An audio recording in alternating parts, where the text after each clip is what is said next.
Welcome to Politics Not Included, where we get to know the person, not their policy. We're creating a space to have real conversations with your elected officials and election candidates to get to know them as a person first. We're hoping these conversations will make it easier to approach and engage your local leadership. Now, before we get started with today's episode, I have a couple of ground rules to cover as always. The first is, Politics Not Included is hosted by the Transparent Campaign Initiative. And in the spirit of transparency, these episodes will be published without being edited. And we're doing this to keep this platform neutral and authentic to all of the guests that we have on the show. Now, what that means for you as a listener or a viewer if you're on our YouTube channel is that you may witness or hear longer pauses than anticipated or some bloopers or stumbling over words. And that's because you're watching or listening to this conversation as if it were live. You're hearing the whole thing in its entirety. And I'm excited to get to share these conversations with you in a true and authentic form. And that leads me to rule number 2, that as you're watching or listening to this, if you have any comments that creep up in your head that if you were sitting in this room with us, you may not have the confidence to say to our face, or you may not feel like the best human being if you did, I'm going to ask you to keep that in your head and out of the comments. And that's because we're just trying to have conversations to get to strengthen our community and to build each other up rather than tear each other down. And in order to do that, I think we need to keep the comments kind. Now that all of that is out of the way, let's get this show started.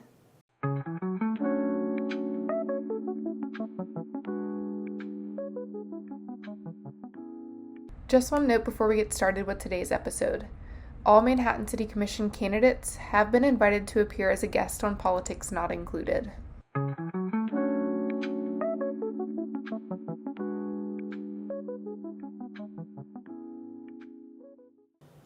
On today's episode, we're welcoming Abena Taylor. She is an office specialist for the College of Business Administration for K-State.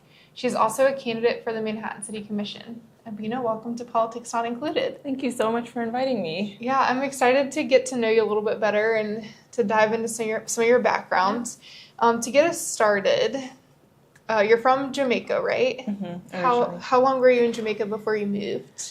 So I was just a few months from turning 9 years old, and then I moved up to Florida. So the weather was relatively the same. Didn't have to worry about what I'm worrying about here in terms of snow. Yeah, and then you moved from Florida to Manhattan. That's right, yeah. So do you remember being in Jamaica and your family and everything? Do you get to go back? Not as often as I would like, because after, I became an adult, it was like, well, you go back if you can pay for it. Yeah, the plane tickets are expensive. So how did you end up moving from Jamaica to Florida?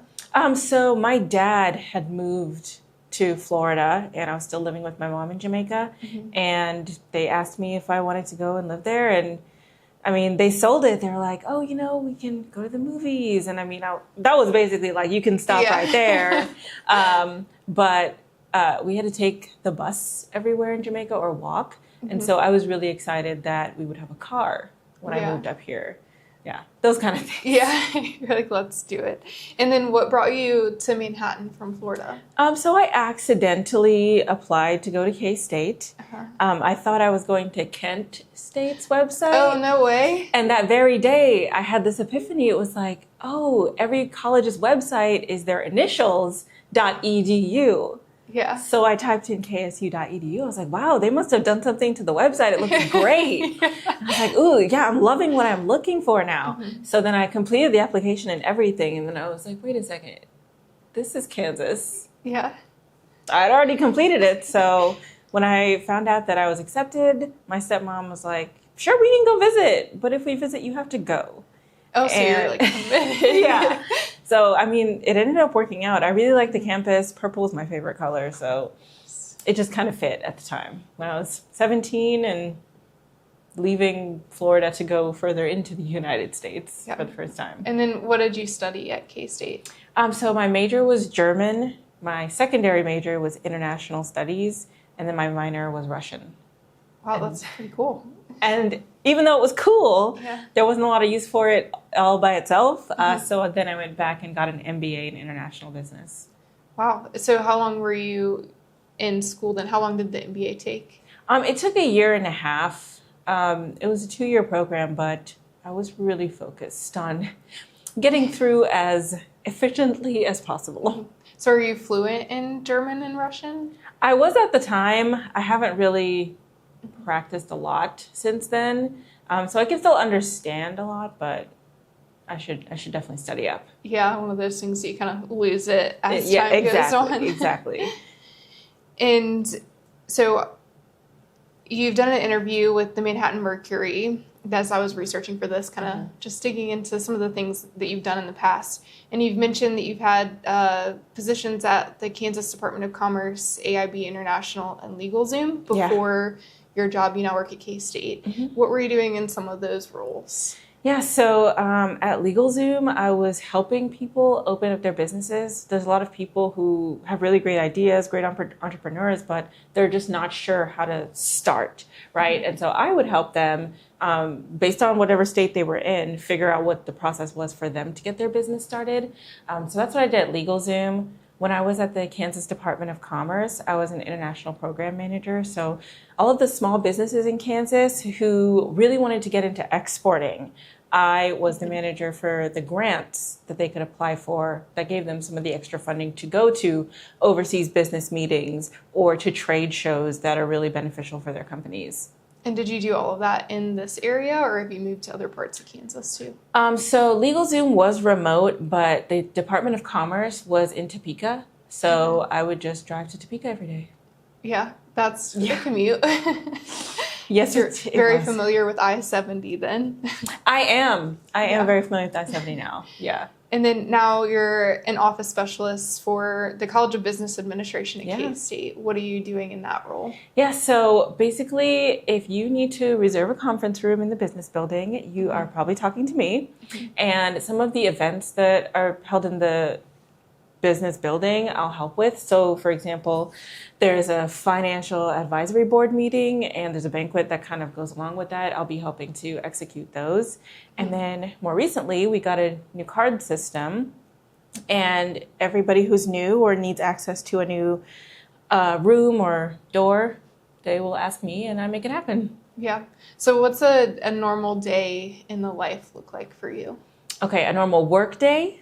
Yeah, let's start there. Okay, so a normal work day is I come into the business building and then I make sure to look at the inbox for people who are potentially looking to reserve rooms, give them their reservation confirmations if it's available. And then if there are any new people, I will check and make sure if there are tickets in to give them access to certain buildings.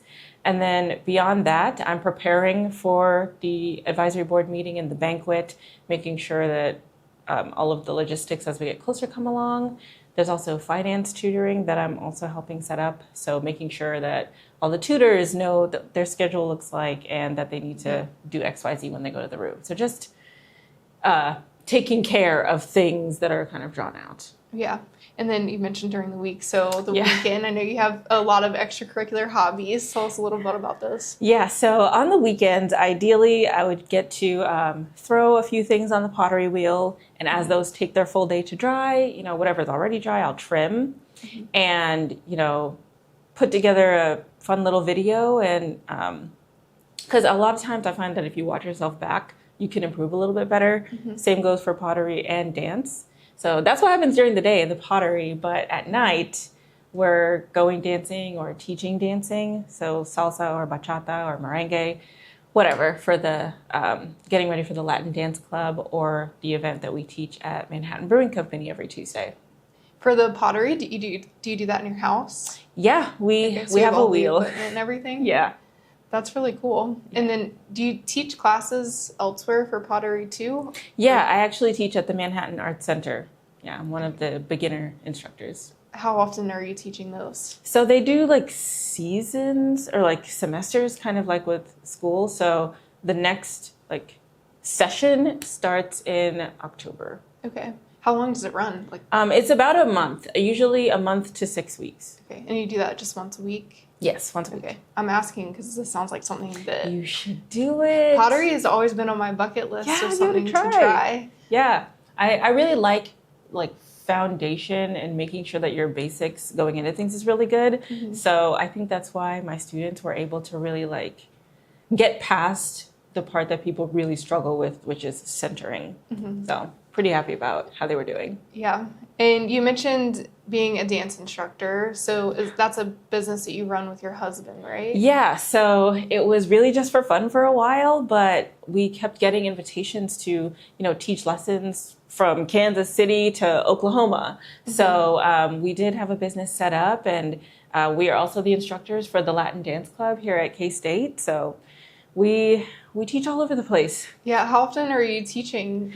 So once a week at Manhattan Brewing Company. That's every week now, which is a new development. And then every week at the Student Union for Latin Dance Club. And then on the weekends, we don't usually teach as much as we make sure that we're dancing at least. Yeah. It sounds like you're bringing the dance scene back to Manhattan. That's the goal. It used to be kind of a bigger thing, but as cycles of people come and go, everybody moved away. So we're picking it back up. Yeah.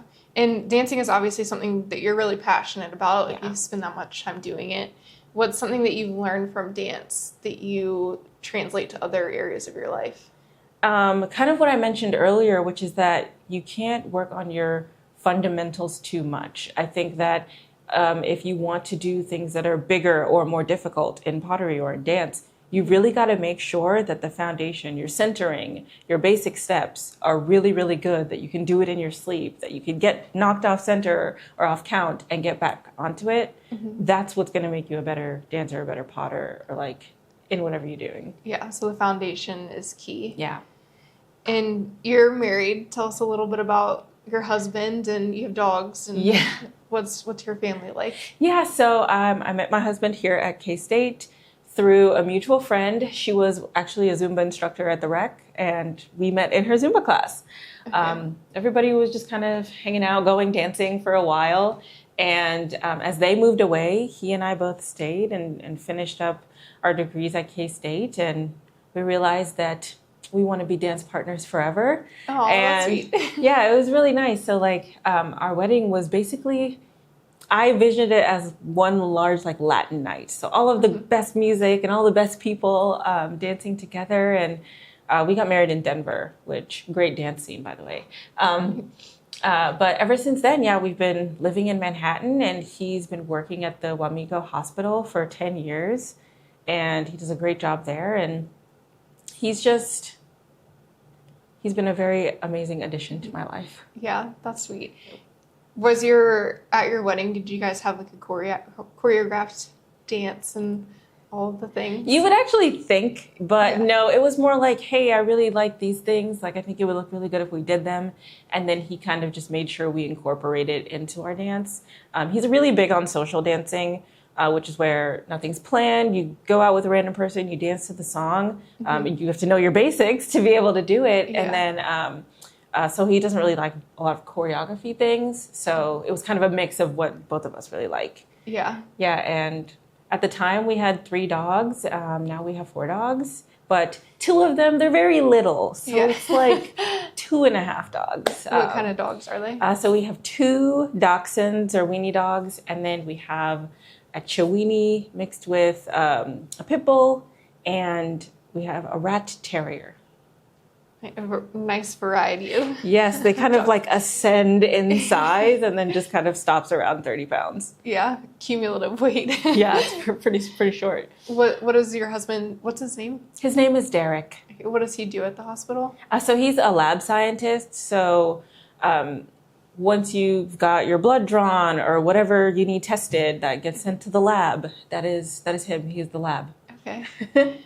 So a day in the life, you're very busy of a lot of different things you're passionate about. How would you envision the commission fitting into your schedule if you're elected? Yeah, so I think having someone like my husband by my side is really helpful because a lot of the teaching and things that I do like that, mostly with the dancing, he's able to kind of take that part over. So that's one part I won't really have to worry so much about. I can kind of release the reins to him and everybody will still be in really good hands. And then I can take that and just focus on making sure that I'm doing what I need to do to better Manhattan. Yeah, that's great. It's nice to have somebody to lean on in that way, and that's really special to have that support system. Yes, it is. So from the start, he's been really supportive of you running. Yeah, it's always like, hey, Derek, what do you think about this? And he's like, if you think you can do it. And I was like, I do. And he's like, okay, then we've made that decision. Wow, that's great. That's awesome to have somebody in your corner like that. Yeah.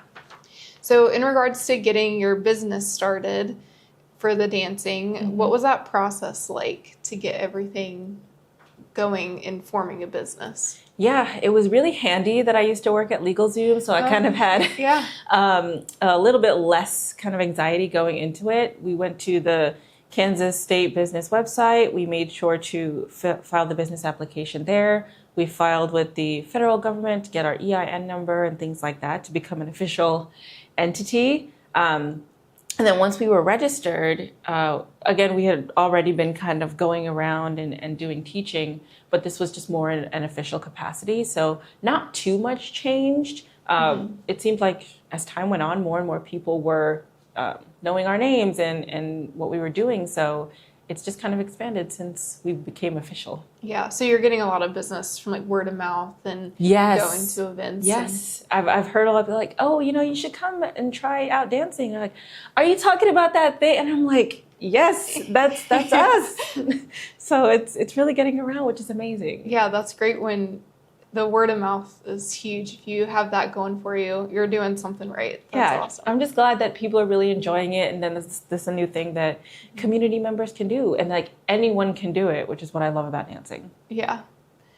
And so I've listened to some of your other interviews, again, getting prepared for this. And one thing that I've noticed both through those and like we've sat down and talked before, that you're very observant and aware of like other people's being. Like on other interviews, you've called it being aware of the human condition. And it seems like you spend a lot of time like really trying to bring people together, those types of things. So why is that important to you and how have you developed that skill? Yeah, I think it's important to me because being a part of a community, I think is one of the most beneficial parts of like us as social creatures, like as humans. So I think it's making sure that, you've got this group of people that you can hang out with, that you have this thing in common and you can talk about this thing that you really like. And in a lot of these communities, you can go kind of anywhere and find it. So, art communities, there's, people who really love theater, there's people who really love dance, there's people who really love all kinds of things. And you can visit New York and, hey, maybe I'll go check out this play. And so that's what I really love about groups of things. And I think that once we stop kind of just isolating into our own groups, like maybe let's have some people who really like theater try out this dance class or this art class and just kind of coming more together, because people in Manhattan are amazing. And I've loved getting to know everybody in these kind of different silos that I'm a part of. And I just think the overlap would be great and it would make Manhattan like even better. Yeah. And do you think that you're involved in a lot of spaces that may not come together on their own per se, but how do you envision, is it just marketing? Is it like, how do you think that we can bring different groups in town together? I think it'll be patience and just kind of making sure the opportunity is there and people know about it, but making sure that they know that, hey, it's whenever you're ready. Because one thing that I've noticed with people, some people, they don't want to feel like you're constantly asking them about it. That kind of like brings out some anxiety for some people. But so just letting them know, hey, whenever you feel like it, this is an open invitation. I'll be happy to see you there. You'll have a friend. Like, you don't have to feel nervous about it. So just leaving that on the table, and they come when they're ready. Yeah, that's huge. It is intimidating to walk into a room or a space that you know nobody. Yes. To set that kind of expectation of like, I'm here to be your friend and kind of welcome you into the space is I think what it takes to bring people together. Exactly. And I think that there's so many more things that we can do. This is just something that I can do as one person, as just a team, me and my husband. So when when we get kind of the momentum going on the city commission, we've got things kind of planned out pretty far, then we can look at how do we make Manhattan feel more like a community for some people who maybe don't feel like they have a place here. Yeah, that's great. And so this far, this is your first time running a campaign, right? Yes. That's a huge daunting task, right? To go from filing your name to figuring out what the next steps are to run a campaign. What has been the biggest challenge you've faced in that regard? Yeah, my biggest challenge is just kind of knowing what to do next in terms of a campaign. At what point do you, and even now it's like hard to even articulate, but just like, I'm just not sure sometimes, like, what do you need money for? What are kind of the rules surrounding that? So then there's like another step of making sure you get familiar with this before you can move on with that. And then as things come up, like I'm invited to things like this or to lunches or to tour places. And it's really amazing opportunities. And just kind of taking that information and then, okay, how do I incorporate that into what I'm trying to say? And a lot of things these days, you've got to kind of be a little bit more careful about the things you're saying and how you're saying it. Mm-hmm. And so that part's also a little bit like anxiety inducing. Yeah. But making sure that, you have good people around you and you're just like kind of listening and being aware of the things that people want in the community. Yeah, it's a really big task to go. I know you go from June to November and it feels like a long time frame, but you're trying to reach 50,000 people in Manhattan and get to know them. And, it's a huge task. Yeah. So as far as like strategies, are you attending different events? Like, do you have a strategy moving forward going into like the crunch time or? Yeah. So there's a strategy kind of taking shape in terms of getting my name out there and making sure people know what my vision is for Manhattan. But we're definitely looking more on like the digital aspect of like getting the name out there. Definitely want to do the yard signs just so as people go by, they don't forget. Yeah. But just directly trying to reach people instead of just like signs and posters too much all over the place. Yeah. And as far as the yard signs, somebody had said to me before that they view the yard signs like, maybe not as like, I'm going to get you to vote for me because of the yard sign, but to get you to go vote, like as a reminder that there is an election happening. Yes. Because the participation in local elections is quite low. Do you see that as a challenge to try to overcome? Yeah. And I definitely agree you're not going to get all of the information you need. You're not going to stop someone in their tracks with like a yard sign. And so that's why I kind of think the digital advertisement is kind of more of an appropriate route, at least for me, because you're able to kind of get straight to the point. And, the design of this ad that's going to tell you more about me, it can change, right? But once you've made the yard sign, it's got to be just the yard sign. Mm-hmm. And so I think that being an approach is going to be something that's going to work better for us. Yeah. And so you've been running a campaign for a few months now. Mm-hmm. What's one thing that you wish the public understood a little bit better about running a campaign? It's like from the outside looking in, it's a very unique experience you have. What's something you wish more people knew about it? Yeah, I wish more people knew that it is harder to get people interested in looking than you think. Mm-hmm. We know what our platform is. You can go on our website or whatever to see what our platform is. But if you don't know to go and look there, it is really hard to get people to be like, oh, I want to look further on this thing. And so that's kind of finding the balance with getting your name out there and making sure people know why they should vote for you. Yeah. So a lot of things to consider when you're doing. Yeah.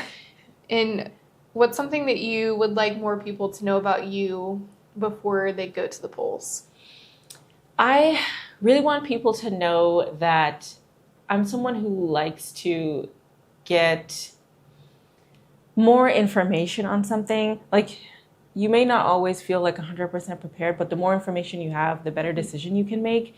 And that's kind of what I want people to know that is my goal if I were to win the city commission seat, to make sure that I'm informed on the decisions that's going to be affecting us as citizens and making sure that I'm not putting all of the burden in one place or anything like that in terms of what's going to move Manhattan along. But yeah, just kind of,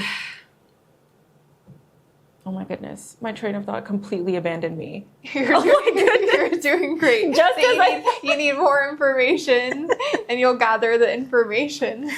But could you repeat the question one more time? Just what's one thing that you wish more people would know about me? Yes. Okay. What do you want people to know about you before going to the polls? Yes, I like to be as informed as I can on a subject, but there's that balance between striving for more information and then, okay, now it's time to make a decision. I do like to make informed decisions. I like to make logical decisions.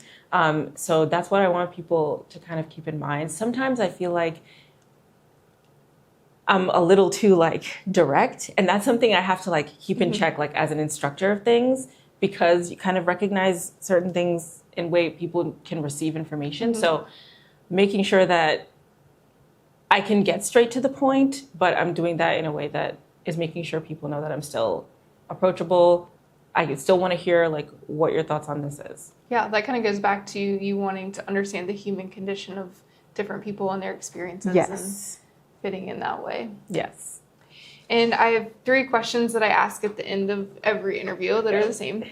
Do you remember the first time you voted? I don't remember. That's okay. I don't remember That's this okay. time. That's okay. Why would you say voting is important to you? I say voting is important because, especially on the local level, because the decisions really do affect you. And a lot of people say, well, one vote won't matter. If too many of us are saying that, that's where we run into problems. So try to get yourself as informed as you can, at least coming up to the election. Just make sure that you know what's important to you and see what you're seeing in those candidates. Yeah. And how can people find you or connect with you? Yeah, so you can find me at Abena Taylor for Manhattan City Commission on Facebook. Abena Taylor on Facebook, and we are going to have our Instagram going up here in a little bit. Abena for Manhattan City Commission. You'll be able to find us there, and we'll also be launching a website with more information as well. Great. And I'll leave us with, you can follow us on social media for announcements for new episodes. On Instagram, Politics Not Included. Our Facebook is Transparent Campaign Initiative. And for more information on the Manhattan City Commission election coming up in November, you can visit our website for more information, transparentcampaigns.org. Abena, thank you so much for joining us today. Yeah, thank you so much again for having me and having this discussion and making sure people are able to get to know me a little bit better.